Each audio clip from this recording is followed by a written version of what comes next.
अस्सलामुअलैकुम दोस्तों, मेरा नाम डॉक्टर इलियास गर है और आज की इस वीडियो में हम first year physics unit number 8 book exercise के एमसीक्यूज़ को आज की इस वीडियो में डिस्कस करने जा रहे हैं। आज के इस टॉपिक का नाम इलेक्ट्रिक फील्ड है। तो आज के इस लेक्चर को शुरू करने से पहले आपसे एक मर्तबा रिक्वेस्ट करेंगे कि अगर आपने अब तक हमारे इस चैनल को सब्सक्राइब नहीं किया, जो कि सिन बोर्ड टीचिंग के नाम से है, तो काइंडली आज ही आप हमारे इस चैनल को सब्सक्राइब करें और साथ ही साथ बेल आइकन को लाजमी क्लिक करें ताकि हमारी अपलोड करदा तमाम इंपॉर्टेंट वीडियोज़ की नोटिफिकेशन आपको रिसीव हो सके।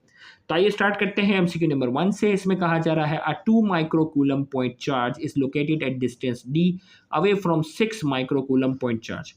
2 माइक्रोकूलम का जो चार्ज है वो d इनके दरमियान फासला है 6 माइक्रोकूलम के दरमियान। What is the ratio of F12, यानी 1 की वजह से जो 2 पर फोर्स अप्लाई हो रही है और 2 की वजह से जो 1 पर फोर्स अप्लाई हो रही है, इन दोनों का रेशियो क्या होगा। ए बी सी, ए में कह रहा है 1/3, बी में कहा जा रहा है 3, सी में कहा जा रहा है 1 और डी में कहा जा रहा है 12। तो इसका करेक्ट आंसर हमारे पास जो है वो ऑप्शन सी है, क्योंकि 2 की वजह से जो 6 पर चार्ज अप्लाई फोर्स अप्लाई हो रही होगी वो सेम होगी जो 6 की वजह से 2 पर अप्लाई होगी, क्योंकि Newton third law of motion, action force जितनी होगी रिएक्शन भी उतनी होगी। तो अगर दोनों सेम है तो दोनों का रेशो क्या आएगा, 1 करेक्ट आंसर आएगा। नेक्स्ट है the minimum charge on an object can not be less then.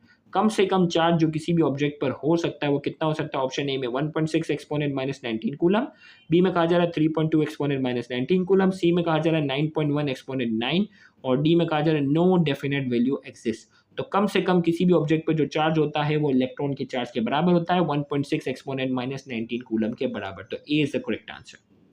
Next हमारे पास है 2 charges are placed at a certain distance. 2 charge उनके दरमियान एक मखसूस डिस्टेंस है। If magnitude of each charge is double the force will be. अब देखो भाई, न्यूटन्स के Q1 Q2 upon are square. अब दो चार्ज हैं, उनके दरमियान जो है वो जो एक पर्टिकुलर डिस्टेंस है। हमें कहा जा रहा है अगर दोनों को डबल किया जाए तो Q1 को डबल किया, Q2 को डबल किया तो 2 × 2 कितना हो गया, फोर्स जो होगी वो 4 गुना क्या हो जाएगी, बढ़ जाएगी। तो दोनों को डबल कर रहे हैं ना। If the magnitude of each charge is double, दोनों चार्ज होगा तो 2 × 2 कितना होगा, करेक्ट आंसर आ जाएगा 4 times of its original value. Next हमारे पास है which of the following can not be deflected while moving in electric field. इनमें से कौन सा है जो इलेक्ट्रिक फील्ड को अपना रास्ता चेंज नहीं करेगी जब वो इलेक्ट्रिक फील्ड से गुजरेगा। तो इलेक्ट्रिक फील्ड से सीधे रास्ते, मतलब इलेक्ट्रिक फील्ड हर उस चीज़ को जो डायरेक्शन चेंज करेगी जिसके ऊपर कोई ना कोई चार्ज हो। जिसके ऊपर चार्ज नहीं होगा इलेक्ट्रिक फील्ड का, उसके ऊपर कोई इफेक्ट नहीं होगा। न्यूट्रॉन कोई चार्ज नहीं है, फोटोन कोई चार्ज नहीं होता, इलेक्ट्रॉन चार्ज होता है। तो इसका मतलब ए और बी जो है वो करेक्ट आंसर है। तो इसका करेक्ट ऑप्शन हो गया option D, A and B both are correct. Next हमारे पास है the flux through a flat surface of area A in a uniform electric field E is maximum when the surface area is. फ्लक्स जो है वो maximum कब होगा। तो याद रखिएगा हमने ये है वो बात की थी कि लाइन जो है वो इस तरह अगर गुजर रही हो और ये एरिया जो है वो वेक्टर एरिया होता है जो परपेंडिकुलर होता है, तो ये फ्लक्स जो है वो क्या होगा, मैक्सिमम होगा। तो इसका करेक्ट आंसर हमारे पास क्या होगा, परपेंडिकुलर टू ई। तो B is the correct answer. Next हमारे पास है the product of charge Q and small separation D between 2 charges of same magnitude and opposite in nature is known as.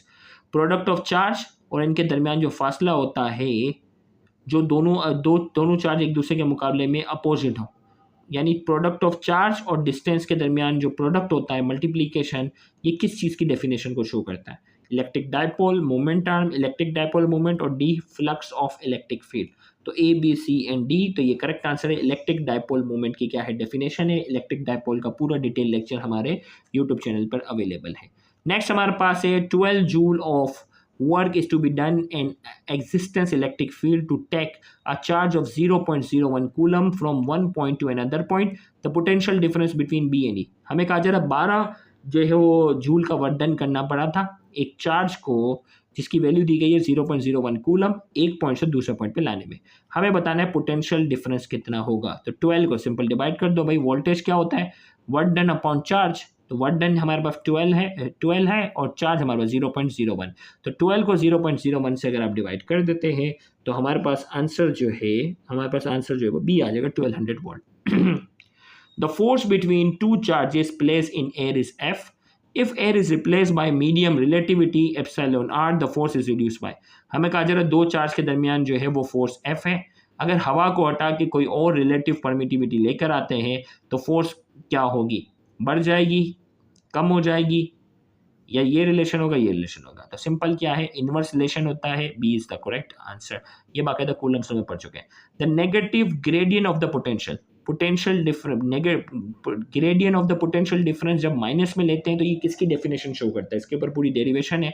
Potential energy, voltage, electric field intensity या electric flux. तो ये बाकायदा हमने proof किया था कि इलेक्ट्रिक फील्ड इंटेंसिटी जो है वो नेगेटिव पोटेंशियल ग्रेडियंट के बराबर होती है। तो करेक्ट आंसर हमारे पास सी है। नेक्स्ट हमारे पास है the electric flux through a plain area will be half of its maximum value when the area at an angle with electric field. अब देखो भाई, हमें कहा जा रहा है कि जैसे ये परपेंडिकुलर था तो मैक्सिमम आ रही थी। अब कहा जा रहा है कि कौन सा एंगल रखें कि आधी लकीरें इससे गुजर जाएं और आधी ना गुजरें। तो इसके लिए हमें कॉस थीटा की वैल्यू चाहिए होगी, ई डॉट डेल्टा ए, ये था ना हमारे पास फॉर्मूला। अब ये हटा दें तो क्या आ जाता है, डेल्टा ए कॉस थीटा। तो आधी के लिए ऐसा हमें एंगल चाहिए जिस पे कॉस थीटा की वैल्यू भी हाफ हो, 0.5। तो कॉस 60 डिग्री जो होता है वो क्या होता है, 0.5 के बराबर होता है।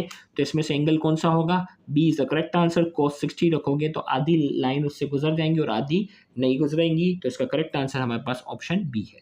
तो इसके साथ ही हमारा आज के ये लेक्चर जो है वो मुकम्मल होता है। उम्मीद करते हैं आज के ये लेक्चर इन्फॉर्मेटिव होगा। Thank you very much. Allah.